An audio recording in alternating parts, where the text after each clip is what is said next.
పెళ్ళైనా పండగైనా వేడుక ఏదైనా పట్టుచీరల ప్రత్యేక వేదిక వారాహి సిల్క్స్.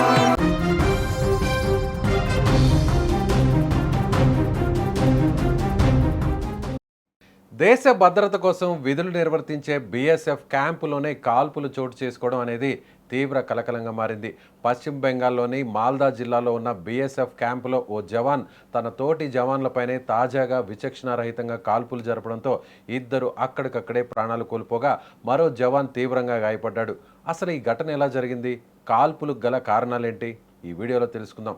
పశ్చిమ బెంగాల్లోని మాల్దా జిల్లాలో ఉన్న బోర్డర్ సెక్యూరిటీ ఫోర్స్ క్యాంపులో ఈ విషాద ఘటన చోటు చేసుకుంది.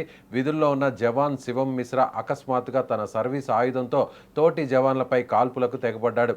ఊహించని ఈ ఘటనతో క్యాంపులో ఒక్కసారిగా భయాందోళనలు వాతావరణం నెలకొంది. అయితే కాల్పుల శబ్దం వినిపించడంతో సిబ్బంది వెంటనే అప్రమత్తమై అక్కడ సీన్ చూసి ఒక్కసారిగా షాక్ గురయ్యారు. రక్తపు మడుగులో పడి ఇద్దరు జవాన్లు అక్కడికక్కడే ప్రాణాలు కోల్పోయారు. కాగా మరో జవాన్ తీవ్రంగా గాయపడ్డారు. వెంటనే అప్రమత్తమైన సిబ్బంది గాయపడ్డ జవాన్ను చికిత్స నిమిత్తం దగ్గరలోని హాస్పిటల్కు తరలించారు. అనంతరం కాల్పులకు పాల్పడిన జవాన్ శివం మిశ్రాను అధికారులు అదుపులోకి తీసుకొని అరెస్టు చేశారు. అయితే శివం మిశ్రా ఈ ఘాతుకానికి ఎందుకు పాల్పడ్డాడు అనే అంశంపై ఇంకా స్పష్టత రాలేదు. వ్యక్తిగత విభేదాల, విధి నిర్వహణలో ఏర్పడిన వివాదాల, లేక మానసిక ఒత్తిడే కారణమా అనే కోణంలో అధికారులు దర్యాప్తు చేపట్టారు. ఘటన జరిగిన ప్రదేశాన్ని భద్రతా బలగాలు తమ ఆధీనంలోకి తీసుకొని ఆధారాలు సేకరిస్తున్నారు. అలాగే క్యాంపులో ఉన్న ఇతర జవాన్ల నుంచి కూడా వివరాలు సేకరిస్తున్నారు. దేశ సరిహద్దుల భద్రతలో కీలక పాత్ర పోషించే బీఎస్ఎఫ్ వంటి భద్రతా దళాల్లో ఇలాంటి ఘటన జరగడం ఇప్పుడు ఆందోళన కలిగిస్తోంది.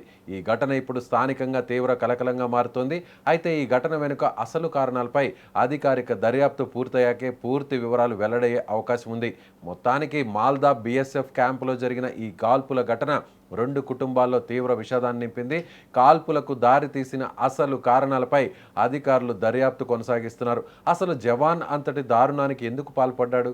అందుకు దారి తీసిన పరిస్థితులేంటి?